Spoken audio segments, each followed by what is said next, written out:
দুবাইয়ে গোপনে সম্পদ গড়েছেন ৩৯৪ বাংলাদেশি, আর সেই সম্পদের মূল্য অন্তত ২,৬৩৬ কোটি টাকা। আর এসব সম্পদের তথ্য ফাঁস করেছে দুবাই আনলকড নামে অনুসন্ধানী সাংবাদিকতার একটি প্রকল্প। তবে বাংলাদেশি নাগরিকদের নাম পরিচয় প্রকাশ করা হয়নি। বিস্তারিত জয়ন্ত কর্মকারের রিপোর্টে। ৫৮টি দেশে ৭৪টি সংবাদ মাধ্যমের প্রতিনিধিরা দীর্ঘ ৬ মাস ধরে অনুসন্ধান চালিয়েছেন। গত মঙ্গলবার দুবাই আনলকড শিরোনামে প্রতিবেদনটি নিজেদের ওয়েবসাইটে প্রকাশ করেছে ওসিসিআরপি।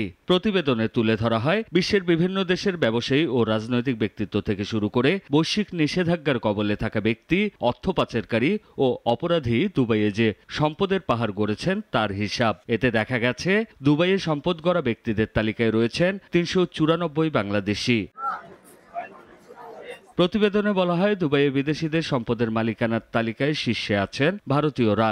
দেশটির ২৯,৭০০ নাগরিকের ৩৫,০০০ সম্পত্তি রয়েছে দুবাইয়ে। ২০২২ সাল পর্যন্ত দুবাইয়ে ভারতীয়দের এসব সম্পত্তির মোট মূল্য ১৭ বিলিয়ন মার্কিন ডলারের বেশি বলে ধারণা করা হয়। ভারতের পর এই তালিকায় রয়েছে পাকিস্তান। দুবাইয়ে ১৭,০০০ পাকিস্তানির হাতে ২৩,০০০ সম্পত্তির মালিকানা রয়েছে।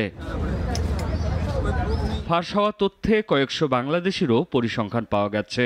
ওসিসিআরপির তথ্য বলছে, দুবাইয়ে গোপনে সম্পদ গড়া অন্তত ৩৯৪ জন বাংলাদেশির মালিকানায় রয়েছে ৬৪১টি সম্পত্তি। বাংলাদেশিদের মালিকানায় থাকা এসব সম্পত্তির মূল্য ২২ কোটি ৫৩ লাখ ডলারের বেশি। তবে বাংলাদেশিদের সম্পদ ও মালিকানার তথ্য জানানো হলেও তাদের বিষয়ে বিস্তারিত কোনো তথ্য প্রকাশ করেনি ওসিসিআরপি। জয়ন্ত কর্মকার, নাগরিক। ওয়ালটন ফ্রিজ কিনে অনেকের মতো আপনিও হয়ে যেতে পারেন মিলেনিয়াল। সেরা পণ্যের সেরা অফার।